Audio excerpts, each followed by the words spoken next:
bienvenue sur ma chaîne. Aujourd'hui, je partage avec toi quelques idées que j'ai tirées d'un livre que je suis en train de lire actuellement. Et le livre en question, c'est The Mountain Is You. Bon, je ne suis pas en train de le lire, je suis en train de l'écouter, mais il y a une version e-book que je pourrais lire et que je vais d'ailleurs essayer de lire pour garder les idées clés du livre dans ma tête, afin de pouvoir y revenir plus tard. Et c'est vrai que ce qu'elle aborde dans le livre, ce n'est pas quelque chose de nouveau, ce n'est pas quelque chose que je n'ai pas écouté, que ce soit ces derniers temps-ci ou bien avant. C'est tout simplement que, voilà, comme le titre le dit, on est généralement la montagne qui nous empêche nous-mêmes d'avancer. Parfois par peur, parfois on le sait, parfois on ne le sait pas, parce qu'on laisse juste les choses nous arriver, on se laisse emporter par nos sentiments, on se laisse dépasser par les situations.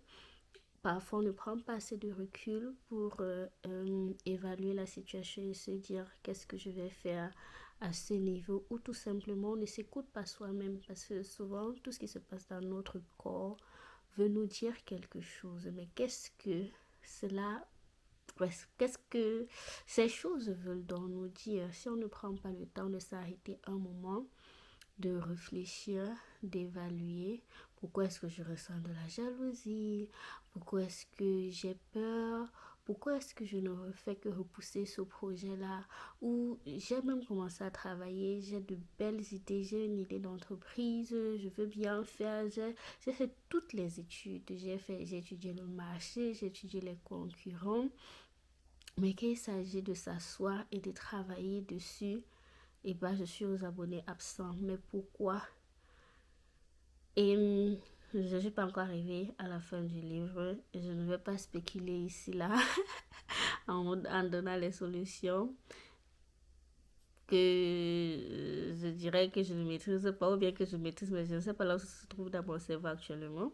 Mais je vais écouter le livre à la fin et partager dessus. Ce qui est certain, c'est que si tu veux sortir de cette routine de ah, ma vie n'est pas en train d'avancer, c'est qu'il faut s'asseoir, écrire tout ce qui te dérange, écrire ce qui est sous ton contrôle, quelque chose avec, bref, ce par quoi tu peux commencer maintenant. Admettons que tu veux devenir, je ne sais pas moi, écrivain. Commence par écrire une page, peut-être même de rien du tout.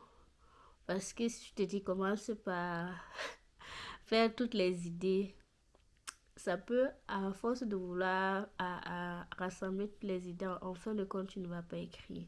Mais si tu commences par écrire, en fait, c'est que tu essayes de bâtir une habitude qui va rester. J'écris tout ce qui me passe par la tête. Je prends l'habitude de m'asseoir 5 minutes, 30 minutes, 1 heure et j'écris et j'écris et j'écris. Ça va t'aider premièrement d'abord à libérer ton cerveau et faire de la place pour quelque chose de nouveau. Tu seras éventuellement aussi même plus créatif ou plus créative, parce que tu auras éliminé tout ce qui peut te distraire dans ta tête et tu auras mis ça sur papier.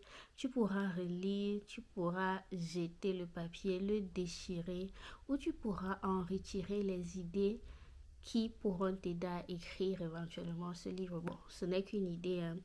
Il y a beaucoup de choses qu'on peut faire, mais en fin de compte, comme le livre le dit, arrête d'être celle-là ou celui-là qui t'empêche d'avancer dans tes rêves, parce que tu t'auto-sabotes et ça a une raison.